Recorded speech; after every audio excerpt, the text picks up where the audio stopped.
When wars occur in the Middle East, they often devolve into region-wide affairs. The 1948 Arab-Israeli War perhaps should have an emphasis on the Arab region part.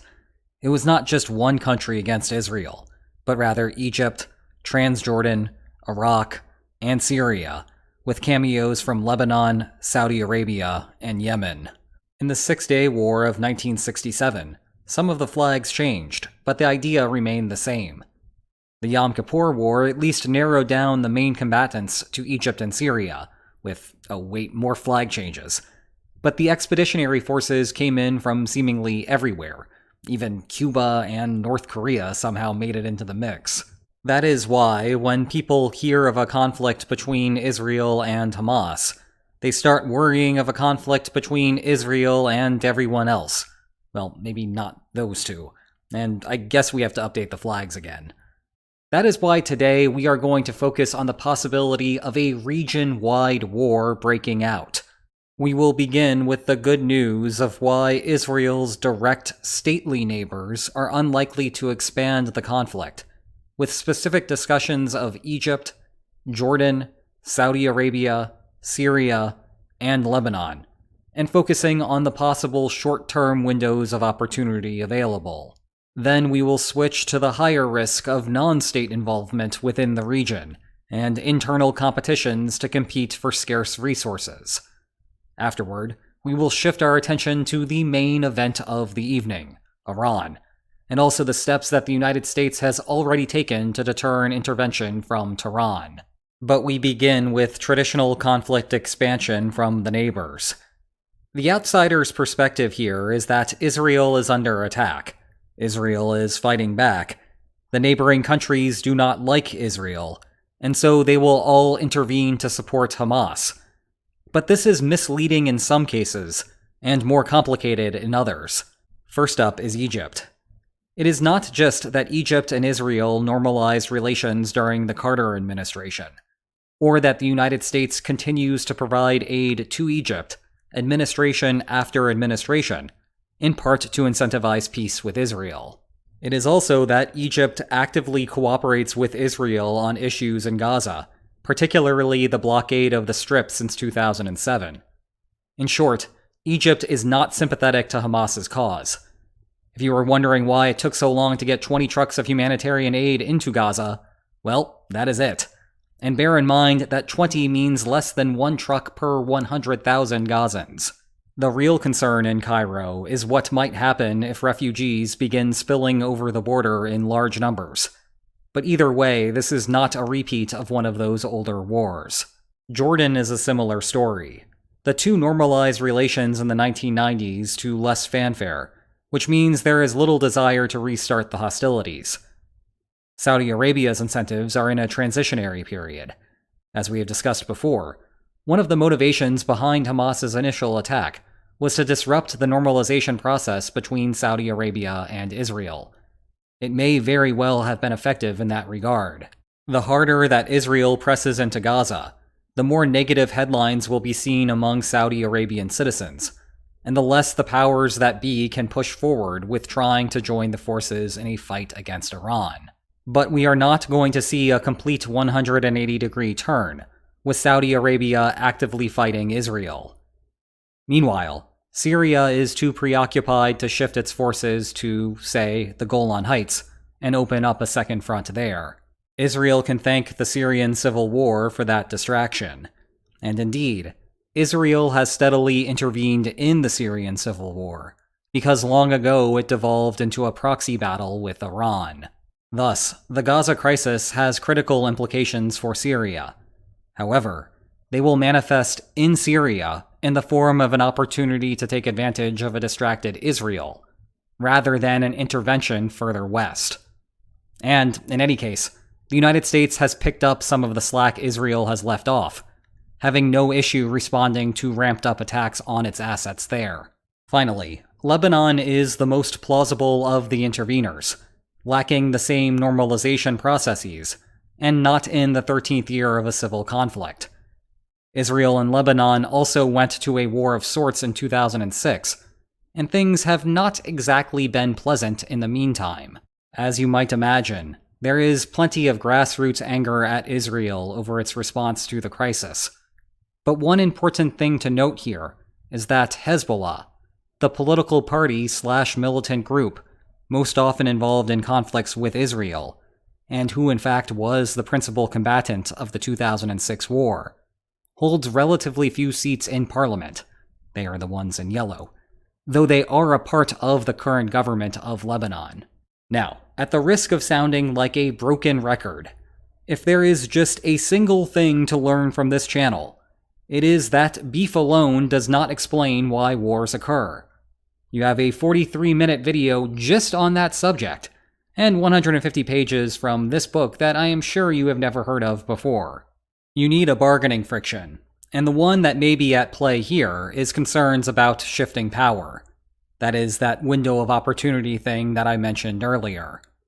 Specifically, the issue is if Lebanon calculates that its ability to fight Israel now is much better than what will happen after the Gaza battle dies down.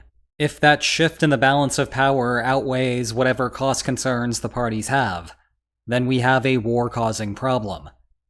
Israel also has a meta problem on its hands. If it thinks that Lebanon is going to strike because of this, then Israel may prefer striking first to gain the upper hand. Once more, though, Lebanon is not politically united on that front. Thus, no such outcome is guaranteed. But if Lebanon, or someone else, will stage an intervention, odds are that we will know fairly soon.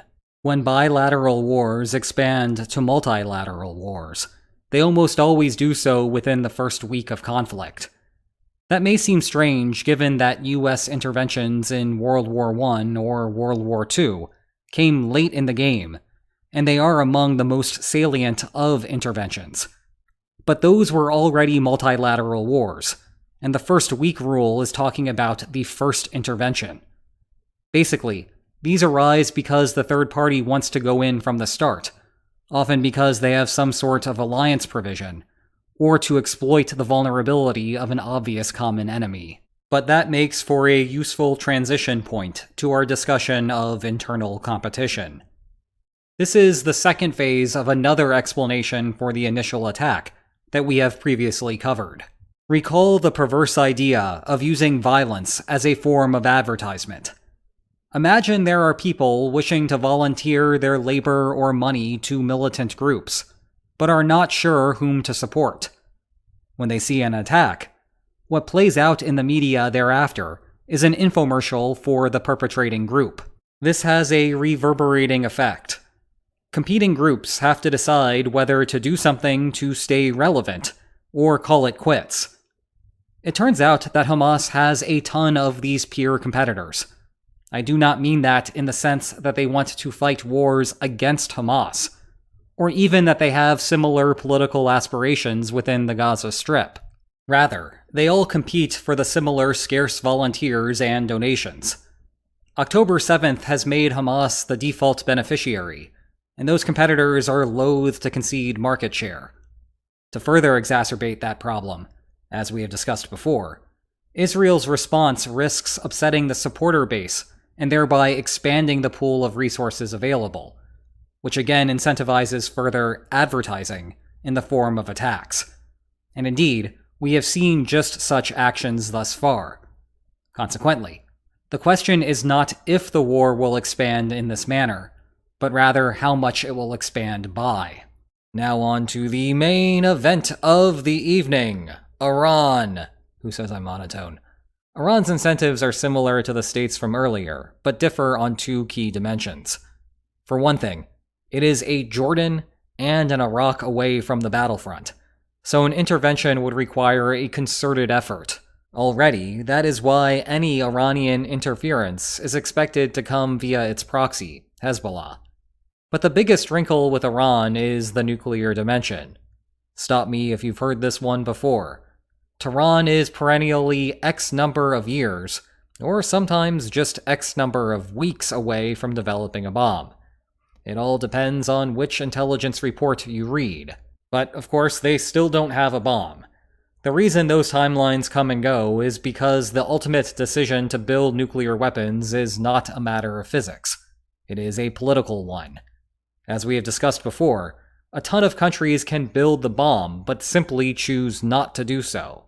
If North Korea has some, even though it goes invisible at night, then certainly a country with a GDP 35 times larger could as well. Still, the US intelligence assessment from February 2023 was that no political decision had yet been made in Tehran, and Tehran's official position is that it has no nuclear weapons program, and that possession of nuclear weapons runs contrary to Islamic law. Western intelligence, however, does not believe the sincerity behind those claims, and it does not help that Iran sometimes makes threats that run contrary to the fatwa. But it is this type of inconsistent behavior that drives the CIA's conclusions. Science-wise, Iran has done most of the difficult work. Tehran's fuel strategy is to enrich uranium. Naturally occurring uranium consists of less than 1% of the 235 isotope, the part that you need for the boom. How do you get more of it? Iran's centrifuge program has exploited the slight weight difference between the 235 isotope and the more abundant 238 isotope to achieve somewhere between 60% concentration and 80% concentration of the good stuff. You only need to enrich to 5% 235 to run normal nuclear power plants, which is the explanation that Iran gives for its centrifuge program. Meanwhile, there are but few research purposes for 60% to 80% enrichment. That is why Western intelligence views it as a stepping stone to weapons-grade 90% enrichment. The main point here is that Iran is very close to building a bomb, if it wants to. The extra 10 to 30% enrichment concentration may seem like a lot, but the process becomes progressively easier as you go. In other words, regardless of whether Iran sits at 60% or 80%, it has done the vast majority of the required fuel work. Of course, the scientists would still have to assemble a bomb. However, it is worth noting that the Manhattan Project team was so confident in the simplicity of the design of its uranium-based Little Boy that the United States dropped the bomb over Hiroshima without having tested it. The Trinity test was the Nagasaki design. This puts Iran in an awkward situation. Starting a war shortly before you acquire a nuclear deterrent is a dubious decision. It invites your opponent to attack your expensive nuclear facilities, to eliminate or at least stall your ability to build a bomb. Israel, in particular, has shown a predilection to take these kinds of actions within its region, first destroying an Iraqi facility in 1981. Interestingly, this was in the middle of the Iran-Iraq War, and Iran had tried, but failed, to blow up the facility 8 months earlier. More recently, Israel took a similar action with Syria in 2007. Thus far, Israel has been deterred from repeating this process now because of the greater distance to Iran, and that Tehran has wisely put some of its facilities under mountains to render simple airstrikes ineffective. That is why, up until now, the counter-strategy has been secret operations, like the Stuxnet virus, which is thought to be somehow tied to Israel, though that remains speculative. Either way, the virus caused Iran's centrifuges to spin out of control. There have also been more direct strategies, like assassinating Iranian scientists, which again have uncertain ties to Israel. In any case, if Iran initiated a hot war, Israel's reservations against attacking Iran's nuclear infrastructure would evaporate. Iran's incentives are therefore to play it cool, fashion a nuclear arsenal, and then revisit the situation after its power shift is complete. In turn, the United States' and Israel's incentives are to exploit Iranian reticence for as long as possible, take their preferred actions in the region, and then revisit the situation after Iran has completed its program. That all assumes that Iranian proliferation is inevitable, though. If it is not, as my alter ego who pretends to be a respectable academic would try to tell you, the incentives are oddly flipped. Here, the United States and Israel would want to play their cards a little more modestly. That way, they do not provoke Iran into taking the final steps toward building a nuclear weapon, and then have to deal with the headaches of pacifying Iran thereafter. Which case we are looking at now remains unclear. After Trump fulfilled his campaign promise of ripping up the Joint Comprehensive Plan of Action, the official name of the Obama administration's deal to freeze Iran's nuclear program, we observed Iran making further progress on weapons-grade fuel. When Biden came into office, many expected an attempt to revert back to the agreement. And indeed, Biden's administration has tried, though perhaps not with the anticipated level of effort or success. This would make sense if Tehran does not want to go back and forth depending upon which party is in the White House. However, that runs against what the aforementioned CIA intelligence estimate is, that Iran could develop a weapon but has not. So who knows? There is another interesting dimension that the United States has brought to intervention incentives in the form of costly signals. As the crisis began, the U.S. Navy deployed 2 aircraft carriers, the Eisenhower and the Ford, to the region. Some part of the associated thought process is direct coercion. The State Department estimated that 600 Americans were in Gaza, and some were missing, with questions about whether they were a part of Hamas's hostage pool. The carriers gave Washington some options in that regard, and they may have helped convince Hamas to begin releasing some Americans. But another part of it was to send a message to Iran, namely that if Iran interferes in Israel, the United States will push back. The White House has communicated that message verbally, but tough talk is still cheap talk in international relations. It is easy to say, stay back or else. It is hard to follow through on the or else part, if the time comes. To be more convincing, the solution is to do something that an alternative universe version of you would be unwilling to do, if that alternative universe you is actually unwilling to intervene. One such intermediary signal is to reposition your navy to the region. Aircraft carriers are extremely expensive to build, but allow you to project power across the globe.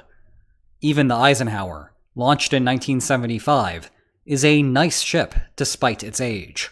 Meanwhile, the Ford is the newest carrier in the active American fleet, a unique snowflake as the only carrier in its class at the moment, at least until the Kennedy debuts in 2025, and the largest warship ever built. Their collective presence in the region means that they cannot be used rapidly if another crisis develops in some distant part of the globe. The message thus is as follows.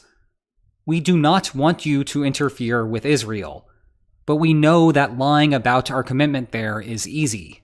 That is why we brought these ships.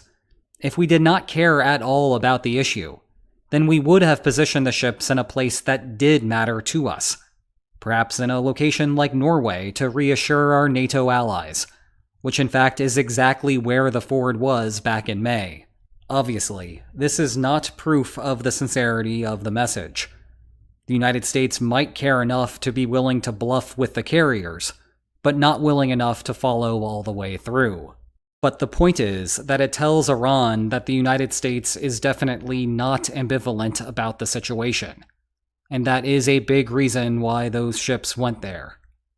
If you want to know more about the Hamas-Israel war, check out my new playlist on the subject. And if you enjoyed this video, please like, share, and subscribe, and I will see you next time. Take care.